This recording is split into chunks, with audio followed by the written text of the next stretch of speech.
ಆದಿತ್ಯಸ್ಯ ನಮಸ್ಕಾರಾನ್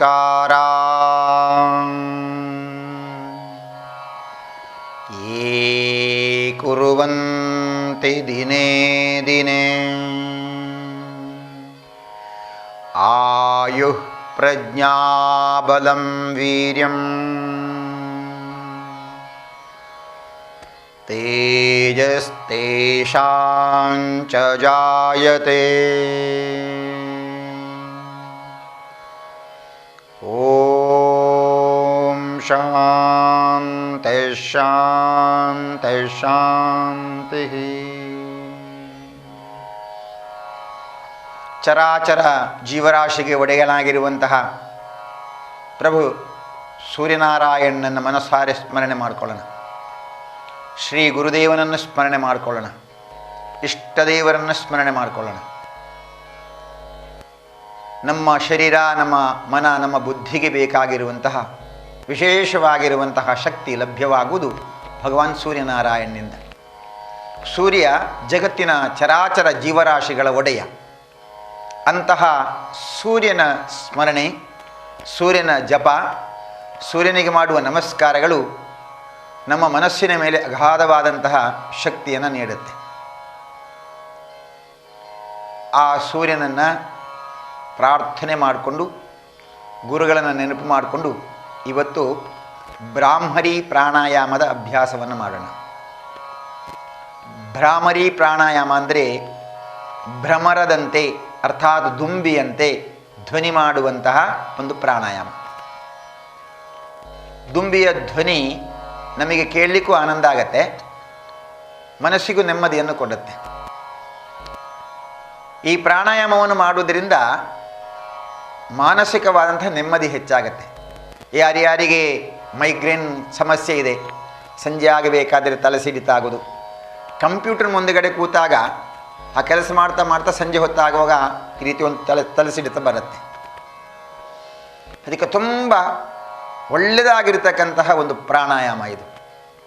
ಈ ಕೊರೋನಾದ ಈ ಒಂದು ಸಂದರ್ಭದಲ್ಲಿ ಮಾನಸಿಕವಾದ ಸ್ಥೈರ್ಯ ಧೈರ್ಯವನ್ನು ಉಳಿಸಿಕೊಳ್ಳಿಕ್ಕೋಸ್ಕರ, ಮನಸ್ಸಿನ ತೃಪ್ತಿಗೋಸ್ಕರನೂ ಇದನ್ನು ಮಾಡಿಕೊಂಡ್ರೆ ತುಂಬ ಒಳ್ಳೆಯದು. ಕೊರೋನಾ ನಮ್ಮ ಹತ್ತಿರನೇ ಬರಲ್ಲ. ಹೀಗೆ ಈ ಪ್ರಾಣಾಯಾಮದ ಅಭ್ಯಾಸವನ್ನು ಹೇಗೆ ಮಾಡುವುದು ಅದನ್ನು ಈಗ ಅಭ್ಯಾಸ ಮಾಡಿಕೊಳ್ಳೋಣ. ಇದರಲ್ಲಿ ಒಂದನೆಯದ್ದು ಆ ಧ್ವನಿ ಹೇಗಿರಬೇಕು ಎಂಬುದು, ಆಮೇಲೆ ನಮ್ಮ ಪಂಚೇಂದ್ರಿಯಗಳು, ಒಂದನೆಯದು ಕಣ್ಣು, ಇನ್ನು ಎರಡನೆಯದು ನಮ್ಮ ಕಿವಿ, ಹಾಗೆಯೇ ನಾಲಿಗೆ, ಮೂಗು, ಚರ್ಮ, ಈ ಎಲ್ಲವನ್ನ ಒಳಮುಖ ಮಾಡಿಕೊಂಡು ಮಾಡುವಂತಹ ಒಂದು ಪ್ರಾಣಾಯಾಮ ಇದು.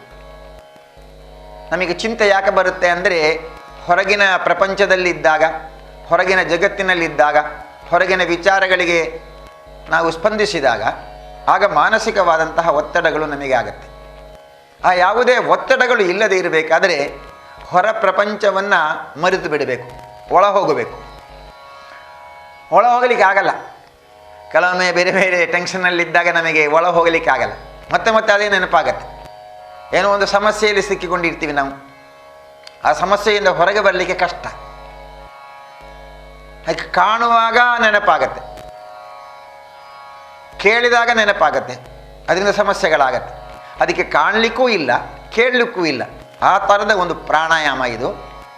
ಅದರಲ್ಲಿ ವಿಶೇಷವಾಗಿ ಮೃಕಾರದ ಅಭ್ಯಾಸವನ್ನು ಮಾಡಿಕೊಳ್ಬೇಕು. ನೋಡಿ, ತುಟಿಯನ್ನು ಮುಚ್ಚಿಕೊಂಡು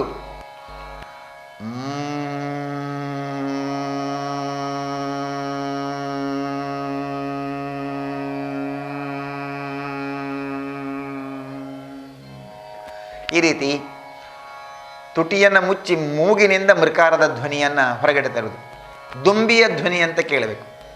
ಆ ಸಂದರ್ಭದಲ್ಲಿ ಏನಾಗುತ್ತೆ ಅಂದರೆ, ನಮಗೆ ಪ್ರಥಮ ಈ ತುಟಿಯಲ್ಲಿ ಒಂದು ರೀತಿಯ ಸ್ಪಂದನ ಉಂಟಾಗತ್ತೆ, ಹಲ್ಲುಗಳಲ್ಲಿ ಒಂದು ರೀತಿ ವೈಬ್ರೇಷನ್ ಉಂಟಾಗತ್ತೆ. ಆ ಹಲ್ಲಿನ ವೈಬ್ರೇಷನ್, ತುಟಿಯಲ್ಲಿ ಆಗುವಂತಹ ಒಂದು ಸ್ಪಂದನ, ಅದೆರಡನ್ನು ಗಮನಿಸಿಕೊಳ್ಬೇಕು. ಹೀಗೆ ಆ ತುಟಿಯಿಂದ ಅದು ಮುಂದುವರಿದು ಮುಖದ ಎಲ್ಲ ನರಮಂಡಲದಲ್ಲಿ, ಮುಖದ ಮಾಂಸಪೇಶಿಗಳಿಗೆ ಬರುತ್ತೆ. ಅದಾದ ಮೇಲೆ ಇಡೀ ತಲೆ ಒಳಗಡೆ ಒಂದು ರೀತಿಯ ಸ್ಪಂದನ ಉಂಟಾಗುತ್ತೆ, ಒಂದು ವೈಬ್ರೇಷನ್ ಉಂಟಾಗುತ್ತೆ.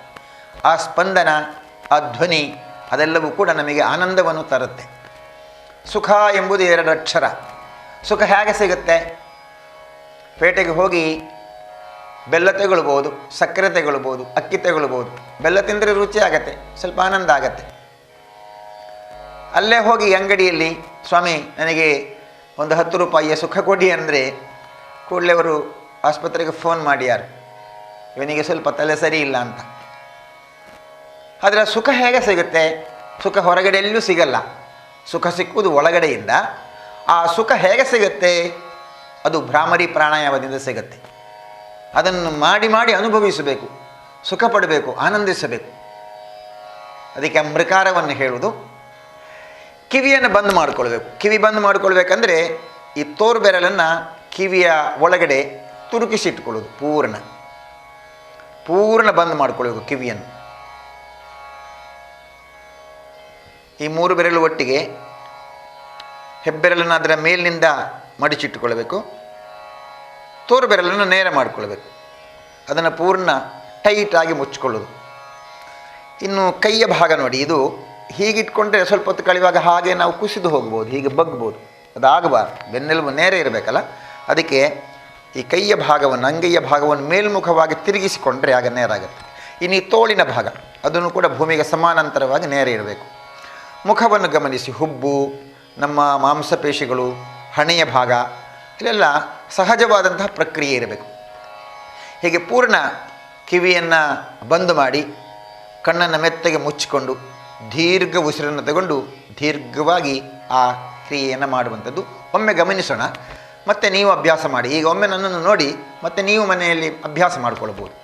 ನೋಡಿ, ಹೀಗೆ ಪೂರ್ಣ ಕಿವಿಯನ್ನು ಟೈಟ್ ಮಾಡ್ಕೊಳ್ಳೋದು, ಬಂದ್ ಮಾಡ್ಕೊಳ್ಳೋದು, ಒಳಗಡೆ ಹಾಕಿ ಮುಚ್ಚಿಕೊಳ್ಳೋದು, ಪೂರ್ಣ ಬಂದ್ ಮಾಡ್ಕೊಳ್ಬೇಕು. ಬೆನ್ನೆಲುಬನ್ನು ನೇರ ಮಾಡ್ಕೊಳ್ಬೇಕು. ಟೈಟ್ ಆಯಿತು, ಪೂರ್ಣ ಟೈಟ್ ಮಾಡ್ಕೊಳ್ಬೇಕು. ಇನ್ನು ಮೆತ್ತಗೆ ಕಣ್ಣುಗಳನ್ನು ಮುಚ್ಚುತ್ತಾ ಬರೋದು. ಪೂರ್ಣ ಕಣ್ಣನ್ನು ಮುಚ್ಚಿಕೊಳ್ಳಬೇಕು. ಕಣ್ಣು ಮುಚ್ಚಿಕೊಂಡಿದೆ, ಆಮೇಲೆ ಕಿವಿ ಬಂದಾಗಿದೆ, ಹೊರಗಡೆ ಏನು ಕಾಣಲ್ಲ, ಕಣ್ಣು ಕಾಣಿಸಲ್ಲ, ಒಳಮುಖವಾಗ್ತದೆ ಮನಸ್ಸು. ಪೂರ್ಣ ಉಸಿರನ್ನು ತಗೊಳ್ಳೋದು, ಹಿಗ್ಗಿಸಿಕೊಳ್ಬೇಕು. ಪೂರ್ಣ ತಗೊಳ್ಳಿ. ಗಾಳಿಯನ್ನು ಪೂರ್ಣ ಒಳಗಡೆ ತಗೊಂಡು ಹಿಗ್ಗಿಸಿಕೊಂಡು ಸೊಂಟದಿಂದ ಶರೀರವನ್ನು ಎತ್ತರಿಸಿಕೊಂಡು ಮೃಕಾರದ ಉಚ್ಚಾರವನ್ನು ಮಾಡುವುದು. ನೋಡಿ,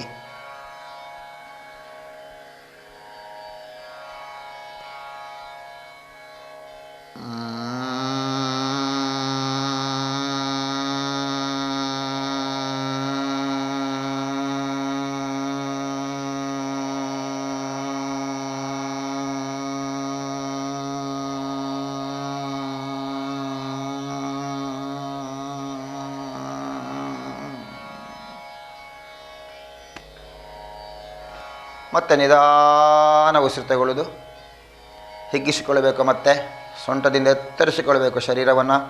ಪೂರ್ಣ ಗಾಳಿಯನ್ನು ಒಳಗೆ ತಗೊಳ್ಬೇಕು. ಹಿಗ್ಗಿಸಿಕೊಳ್ಳಿ. ಇನ್ನೂ ಹಿಗ್ಗಿಸಿ ಮುಖವನ್ನು ಗಮನಿಸಿಕೊಂಡು ಸಹಜ ಸ್ಥಿತಿಯಲ್ಲಿ ಪೂರ್ಣ ಗಾಳಿ ತಗೊಂಡು ಮತ್ತೆ ಮೃಕಾರದ ಉಚ್ಚಾರ.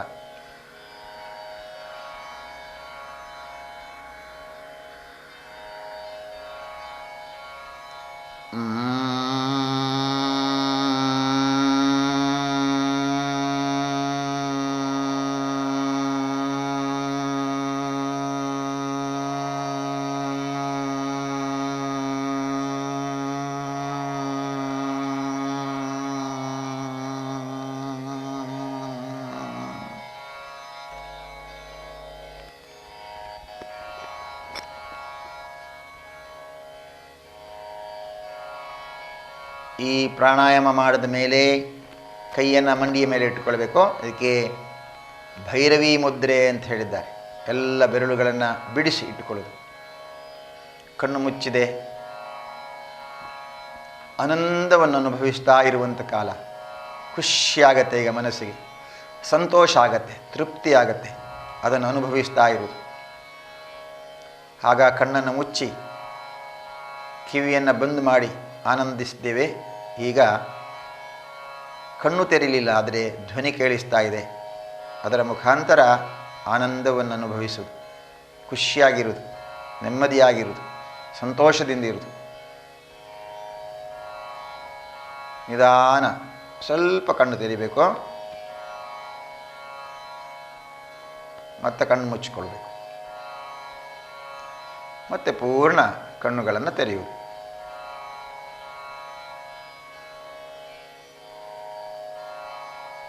ಹೀಗೆ ಪೂರ್ಣ ಈ ಪ್ರಾಣಾಯಾಮವನ್ನು ಮಾಡಿಕೊಳ್ಬೇಕು. ಇದನ್ನು ನಿರಂತರವಾಗಿ 7 ಬಾರಿ ಮಾಡಬೇಕು.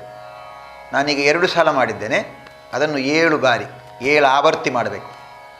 ಪೂರ್ಣ ಗಾಳಿ ತಗೊಳ್ಳೋದು, ಮೃಕಾರವನ್ನು ಹೇಳುವುದು 1, ಪೂರ್ಣ ಗಾಳಿ ತಗೊಳ್ಳೋದು, ಮೃಕಾರ ಹೇಳುವುದು 2, ಹೀಗೆ 3, 4, 5, 6, 7 ಸಲ. 7 ಸಲ ಮಾಡಿದ ಮೇಲೆ ಕೈಗಳನ್ನು ಮಂಡಿ ಮೇಲೆ ಇಟ್ಕೊಳ್ಬೇಕು.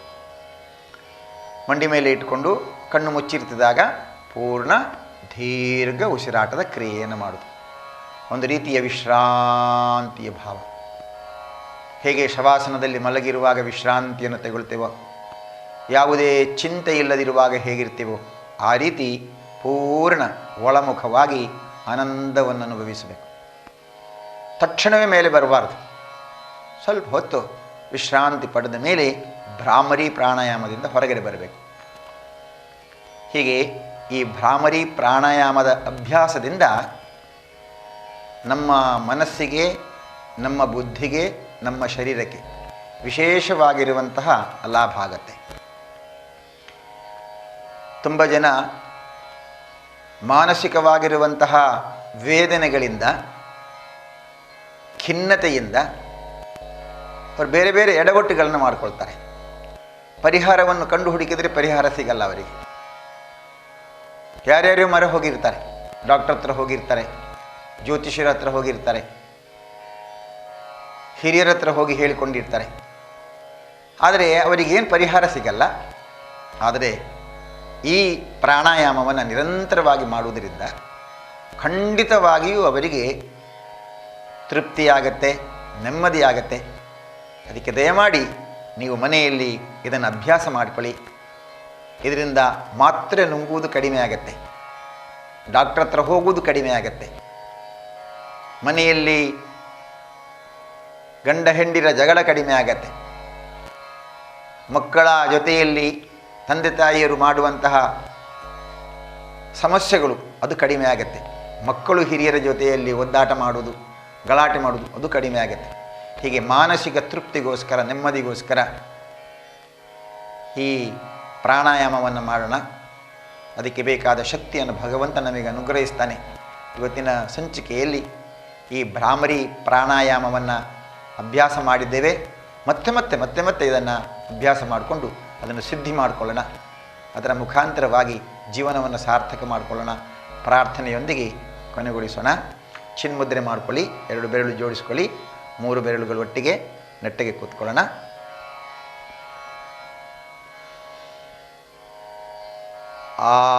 ಆದಿತ್ಯಸ್ಯ ನಮಸ್ಕಾರ ಯೇ ಕುರ್ವಂತಿ ದಿನೇ ದಿನೇ ಆಯುಃ ಪ್ರಜ್ಞಾಬಲಂ ವೀರ್ಯಂ ತೇಜಸ್ತೇಷಾಂ ಚ ಜಾಯತೆ.